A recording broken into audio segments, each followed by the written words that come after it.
여러분이 보내주신 그 디자인 워크숍 자료들 보니까요. 복잡한 디자인 데이터를 어떻게 다룰까 하는 고민이 느껴지더라고요. 네, 맞아요. 점, 선, 면 같은 거나 뭐 건물 부품들 이런 정보 엄청 많잖아요. 그렇죠. 이걸 그냥 뭐 변수나 목록으로만 관리하기엔 좀 한계가 있고, 어떻게 하면 이걸 좀 깔끔하게 정리하고 잘 쓸 수 있을까요? 그래서 이제 오늘 얘기할 객체 지향 프로그래밍, OOP가 중요해지는 거죠. 네, 맞습니다. 오늘 그 핵심 열쇠가 될 OOP의 세계로 한번 같이 들어가 보죠. 좋아요. 디자인 작업하다 보면 데이터가 정말 끝없이 나오죠. 뭐 좌표만 쭉 나열한다거나 부품 이름만 적어놓는 걸로는 좀 부족할 때가 많아요. 그렇죠. 예를 들어 점의 데이터가 수백 수천 개 있다고 치면요. 네. 그럼 각 점의 위치 데이터만 필요한 게 아니라 얘를 화면을 어떻게 그릴 건지, 뭐 다른 거랑 부딪히면 어떻게 할 건지 이런 행동까지 같이 관리하고 싶어지거든요. 바로 그 지점에서 워크숍 자료에서 클래스 얘기를 딱 하더라고요. 데이터가 있으면 함수도 있어야 한다. 이게 핵심 같았어요. 네, 맞아요. 딱 그거죠. 데이터랑 그 데이터를 다루는 방법, 즉 함수를 하나로 딱 묶어버리자는 거예요. 그 자료 표현을 빌리자면 데이터와 그 기능을 하나의 객체로 결합하려는 시도. 그래서 클래스를 소개한다. 이런 내용이었죠? 네, 정확히 보셨습니다.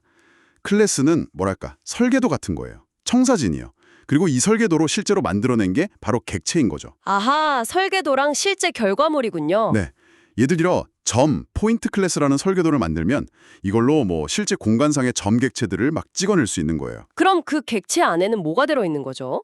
중요한 게 그 점 객체 하나하나가 자기 위치값, 뭐 x, y, z 벡터 같은 데이터랑 또 자기를 화면에 그리는 방법, 그러니까 렌더, 함수 같은 기능까지 같이 가지고 있다는 거예요. 데이터랑 기능이 한 세트로? 네, 그렇죠. 이걸 캡슐화라고 불러요. 관련 있는 것들끼리 딱 묶어서 포장해 놓는 거죠.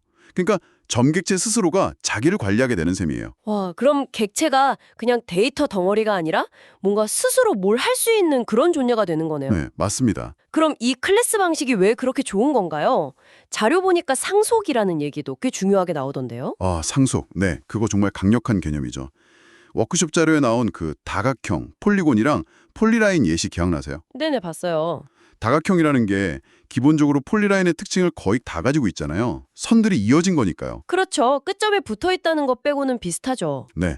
그래서 다각형 클래스를 새로 만들 때 이미 잘 만들어둔 폴리라인 클래스의 속성이랑 기능을 그대로 이렇게 물려받을 수 있어요.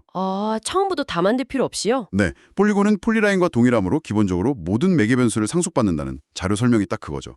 그러니까 코드를 재사용하고 필요한 부분만 조금씩 바꿔서 확장하면 되니까 훨씬 효율적이에요. 오, 단순히 코드 재사용을 넘어서 되게 복잡한 디자인 시스템 같은 걸 효율적으로 만들 수 있겠네요. 맞아요.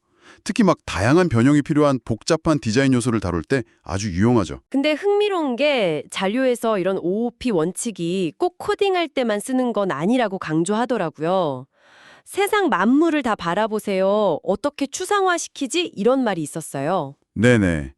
그게 정말 핵심이에요. OOP가 프로그래밍 기술이기도 하지만 세상을 좀 구조적으로 보고 이해하는 그런 사고방식이기도 하거든요. 사고방식이요? 네. 우리 주변에 있는 모든 거, 뭐 계산기든 자판기든 아니면 건물이든 그것들의 가장 중요한 특징, 그러니까 데이터랑 그것들이 하는 일, 즉 기능을 파악해서 추상화하고 모델링하는 훈련인 거죠. 어떤 사물의 본질을 뽑아내는 거군요. 그렇죠. 이런 식의 온톨로지를 통해서 다 추상화 가능하다는 말처럼요. 복잡한 시스템을 좀 명료하게 파악하는 데 큰 도움이 돼요.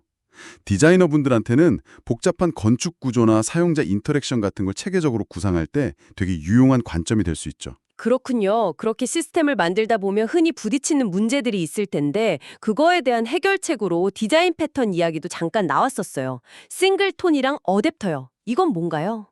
디자인 패턴 좋은 질문이에요. 이건 뭐랄까 자주 만나는 문제에 대한 일종의 모범 답안 같은 거예요. 검증된 해결책들이죠. 모범 답안이요? 네, 워크숍 자료에서 강조된 싱글톤 패턴은요. 전체 앱에서 오직 하나만 존재해야 하는 객체가 필요할 때 써요. 예를 들면 프로젝트 전체 설정값 관리하는 객체 같은 거요. 여러 개 있으면 곤란하잖아요. 그렇죠. 딱 하나만 있어야 혼란이 없겠네요. 네, 그래서 딱 하나만 만들어서 여기저기서 공유해서 쓰는 거죠. 그리고 어댑터 패턴은 기존 코드를 고치긴 좀 그런데 이걸 새로운 시스템이랑 연결해야 할 때 쓰는 거예요. 기존 코드를 안 건드리고요. 네, 마치 그 전기 플러그 규격 다를 때 쓰는 어댑터처럼요. 중간에서 인터페이스를 맞춰주는 역할을 해요. 기존 거 안 건드리고 새 기능을 붙일 수 있게 해주는 거죠. 아하, 되게 유연하게 시스템을 확장하거나 관리할 때 쓰는 일종의 설계 노하우군요. 맞습니다. 특히 그 그래스호퍼 같은 환경에서는 데이터 유지가 중요하다고도 하셨는데 OOP가 여기서도 도움이 된다고요? 뭔가 컴포넌트 다시 실행하면 데이터 날아가는 문제. 네, 맞아요. 그래스호퍼 쓰시는 분들은 아마 경험 있으실 텐데 컴포넌트가 다시 계산될 때 이전 데이터가 그냥 사라져버리잖아요. 네, 그렇죠. 근데 워크숍 자료에서 지적했듯이 OOP 구조를 활용하면 데이터를 컴포넌트 실행 범위 밖에 두거나 아니면 뭐 스크립트 컨텍스트 같은 특별한 방법을 써서 데이터를 지속시킬 수 있어요. 펄시스트하게 만드는 거죠. 아, 데이터가 안 사라지게요? 네.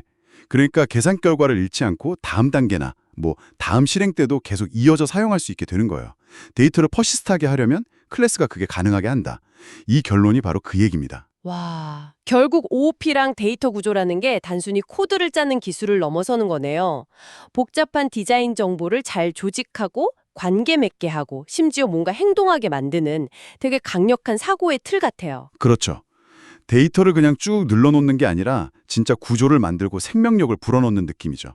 맞아요. 그런 느낌이에요. 오늘 저희 나눈 이야기들을 여러분의 작업이나 뭐 관심 분야에 한번 이렇게 비춰보시면 재밌을 거예요. 꼭 직접 코딩을 안 하시더라도 맡고 계신 프로젝트의 구성 요소들이나 작업 과정을 이런 OOP 관점으로 한번 보시면요. 시스템을 더 명확하게 이해하고 또 개선점도 찾고 하는데 도움이 될 수 있거든요. 네. 오늘 탐구를 마무리하면서 저도 이런 생각을 해봅니다. 여러분이 매일 당연하게 쓰거나 만나는 시스템 있잖아요. 뭐 자주 쓰는 소프트웨어라든지 아니면 매일 이용하는 교통 시스템 같은 거요. 이런 걸 한번 오늘 얘기한 OOP 방식으로 추상화 해보면 어떨까요? 오, 흥미로운데요? 네. 그렇게 보면 이전에는 그냥 지나쳤던 어떤 구조나 관계 같은 게 새롭게 보이지 않을까요? 한번 생각해 보시면 좋겠습니다.